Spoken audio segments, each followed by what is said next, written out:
What's up, everyone? Back for another Whodunit Beer review, and today's beer comes courtesy of a very good friend of mine and viewer of the channel, Todd. So huge thanks to him for this beer. I'll post a link in the description box to the beer mail unboxing video I did that contains all the goodies that Todd hooked me up with, and he actually sent me just one Whodunit Beer to review, but I do appreciate it. And as you can see, it's like the Leaning Tower of Beera.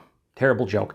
But what are Whodunit Beer reviews? Well, they're basically blind/mystery beer reviews where somebody will wrap up and seal a beer, like Todd did with this one. They will then either send or give me said beer, and then I'll review the beer like I do any other beer on my channel, with the lone exception being, of course, I have no idea what the beer is. So at the end of the review, I try to guess the beer's style, its ABV, and if I'm feeling good enough, I will try to guess the exact beer itself, although that is rare. Then I will rate the beer before revealing it to both you and myself. What do I know about this beer? Well, I believe it's in a 12-ounce bottle. Looks like it anyway. I know that it was sent to me by Todd, who resides in the state of Indiana, and I know that this beer is at the very least 3 months old because Todd sent me the beer mail that this beer was contained in about 3 months ago. It was like 2.5, a little bit over 2.5 months ago. So this bottle's at least 3 months old. It could be a lot older. Maybe it was super fresh when he sent it. Who knows? But we're going to find out. Now, the other thing I want to mention about this one is obviously Todd packed this extremely well, so I can't see what it is. And obviously it has a lean to it after I pour it. Hopefully it stays here on the coaster. We'll see. But he also duct taped the cap because I'd imagine it has a logo on it or a color that might give it away. Now, a couple times over the last few weeks in the fridge, the tape started flailing out and I had to put it back in. Now, I did not see the color of the tape or the color of the cap or the logo or anything, but I just want to let you know because over here it might do it again. And I don't want any cause for concern. Now, will I be able to get through this with my bottle opener? We will see. I'll try to get a good rip on it here. And I did. And I'm not going to look at, just put it on the table like this. Okay. And then what I'm going to do is go like this so I can't see anything. Looking right at the camera. Put it over here. Now look. Oh, it fell, but it doesn't matter. I don't think you can see anything at the bottom. No, you can't. It's just the bottom of the cap. So I'm going to put it over here like this. And we're going to pour it. So again, here we go. And it fell again. Oh, this is some kind of dark beer. For some reason, I just thought it would be a hazy or something. I don't know. I don't know what the hell I'm even talking about. Oh, so we'll see up there. Now, again, can't see anything. It's just a blank big. I don't know how I'm going to put this. Hopefully you can, maybe like that. We'll just, whatever. Who cares, right? Smells like it's barrel aged. Smells like it might be delicious, who knows.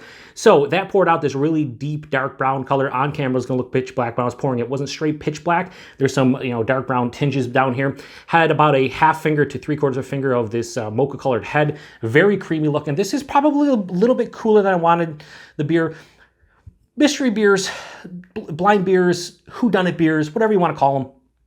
I don't know exactly what temperature to drink them at because I don't know, obviously, the style of beer. So I try to just get them in like the 30 to 45 minute range, knowing that if it's a big barrel-aged beer or something, at least it warmed up to some degree. I think my fridge is like 40-ish, like somewhere around there. So it should warm up a little bit, probably. All right, you know what?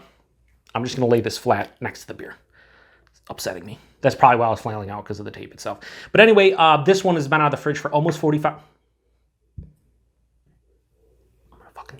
I don't know. You know what?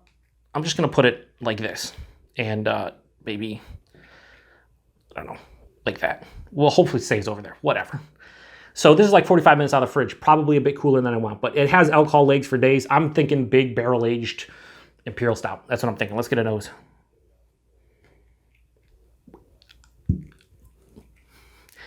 I guess I gotta, I'm gonna put it on the other side so I can't see anything if it flails out again like that. Okay, cool. Oh, hello. Yeah, it's barrel-aged for sure. Man, what is that? I don't know exactly what this is, but I will say that it has a really deep charred, like burnt roasted type of nose to it. Could be from coffee, could be from the actual malts themselves. And then I am getting a little bit of a like dark fruit, sweeter dark fruit component, like sweet cherry, maybe like darker berries. There's chocolate, there's caramel, there's toffee, there's vanilla.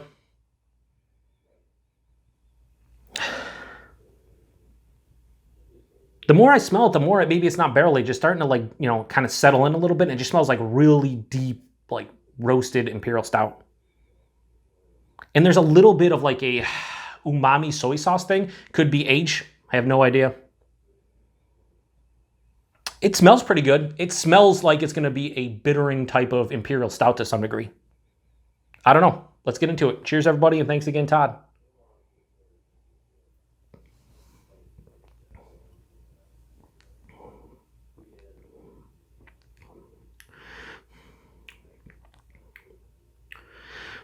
If this is barrel aged, there's not much going on in the taste. The smell, I was getting like vanilla, a little bit of oak in the taste. No, this is a big, charry, just imperial stout.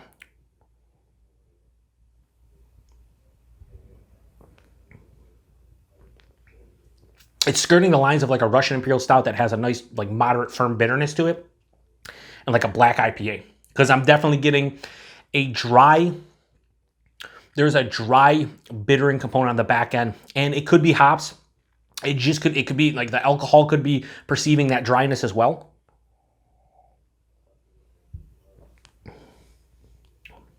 Body on this one's like lower side of full. It has a thickness there, but it's not like super viscous. There's not a lot of viscosity. It's like I'm not chewing on it. But it has a nice body. I'd say higher side of medium, lower side of full. The mouthfeel, there is carbonation, but it has a soft smoothness to it. Not really creamy, but there's a nice soft smoothness to it.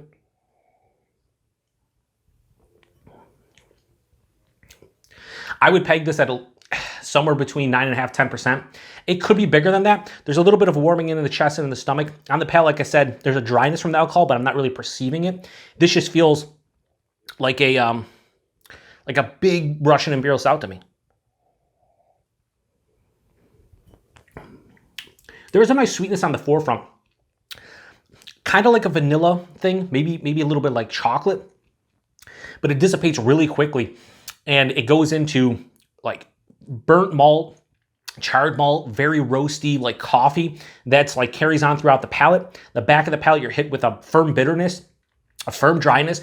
This does not have a lot of residual sweetness on the back of the palate.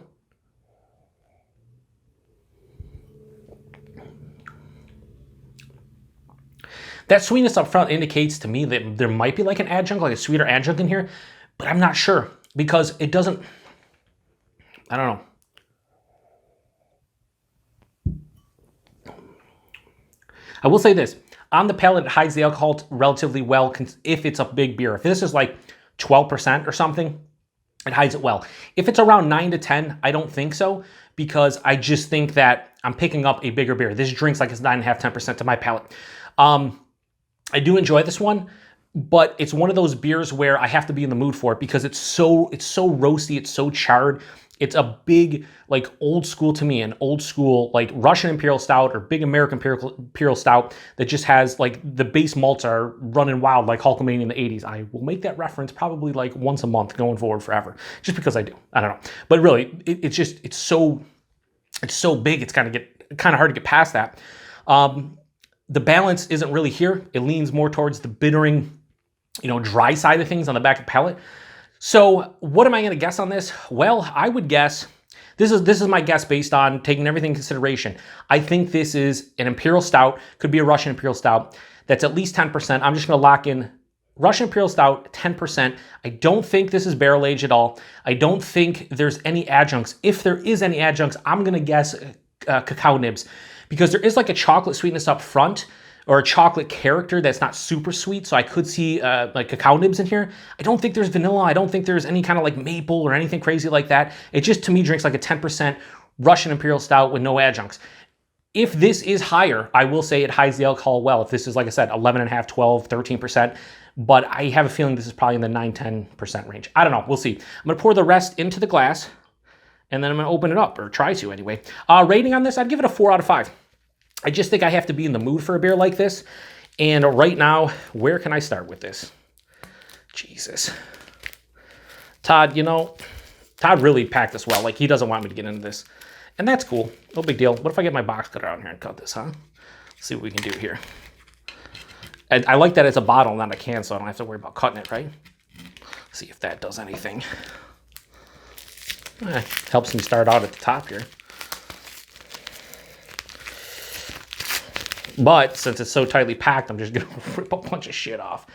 Damn you, Todd. I'll just cut it right down the middle here. I think that should be able to get... Well, hopefully I didn't cut the label. Okay, what is this? 3 Floyds Brewing Company. Let's see what this is. This is... I don't know. There we go. What is this beer? Well, you guys are going to look at it first. How wrong or correct am I is the question. All right, so this is their bullshit. All right, all this, and the only reason I say that is because, fuck no. I failed on this bad, but there is no way in hell that all this is in there, and nope. Imperial Porter, brewed with honey, cocoa nibs, chipotle peppers, and another pepper I can't pronounce, guajillo peppers, and aged on oak. First things first.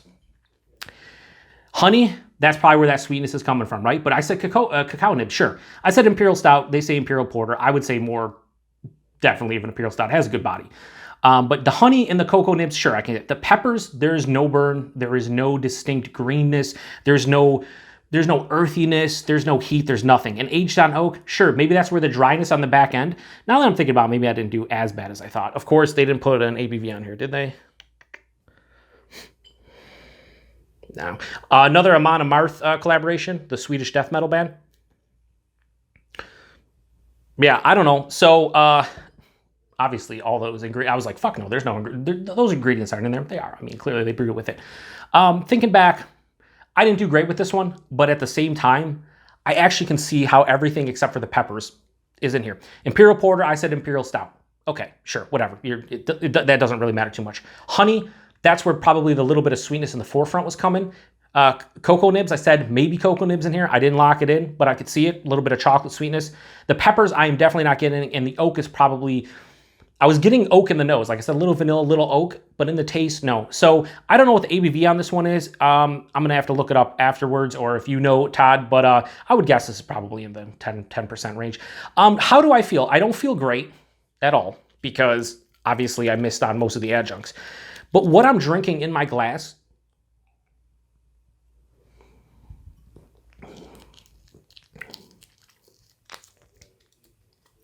Now, there's no peppers. There's no pepper heat. There's no pepper flavor. There's a lot of times when I get peppers, depending on the pepper itself, I will get a heat component to it, or I will get an actual taste of the peppers, whether that's like a green pepper kind of taste or just like an earthy kind of vegetal kind of taste. Not getting that at all here. The honey and the cacao nibs up front, I definitely can see that. That's why I mentioned cacao nibs earlier, because I could see like a general sweetness. So that mixing with the honey was in the forefront, that sweetness. And the oak I can see. So I can see everything but the peppers. The peppers totally is a miss for me. And now I don't know how old this beer is. Like I said, it could be 3 months old, could be 6 months old, who knows. At the end of the day, 4 out of 5 for me. I think it's a pretty tasty beer, but it's so... Here's the thing. Chipotle peppers have a smokiness to them, so maybe the really overbearing, charred, kind of roasted malt character that I thought I was getting is from the peppers. That definitely could be it. But I just don't get like pepper flavor or any kind of heat or anything. Not that like Chipotle peppers are like super hot or anything. It's just, yeah. 4 out of 5 for Skol from 3 Floyds and Amon Amarth. I think it's a pretty good beer. Like I said, 4 out of 5 is a good score. I just didn't get most of the adjuncts, and I'm doing it blind. And when you review beers blind and you do Whodunit Beer reviews, that's, I don't say they, but I think that's like the most honest way to do a review. So if I probably reviewed this, looking in front of it, a lot of that stuff would make sense. I'd be like, oh, I'm getting that like charred kind of, smoky kind of real roasted malt character. I'd be like, oh, maybe that's Chipotle peppers. And then that dryness, maybe that's like an oak tannin dryness on the back end. And when I'm drinking that sweetness up front, sure, it's the honey, it's the cacao nibs, sure, mixing together for like a sweeter chocolate. But when you're doing it blind, you don't know that stuff's in there. It just doesn't compute to my puny brain. But what do you guys think I did on the? How do you think I did on this one? I think I did okay. I didn't do absolutely horrendous. I didn't do great by any means, but I'm okay with what I said based on breaking it down by individual adjuncts and what I'm getting out of here, I think I did a pretty good job. Now, if the ABV comes out and it's like 15%, then fuck my life. But I hope that this is in the 10, 11 range, maybe even lower than that, because it definitely drinks like a bigger beer. Definitely can tell it's an imperial porter of some sort, imperial stout. But I appreciate Todd sending this one my way. It's a lot of fun to do. He only sent me, one Whodunit, but he definitely playing games with me. Mindfuck, Todd. I don't appreciate that guy.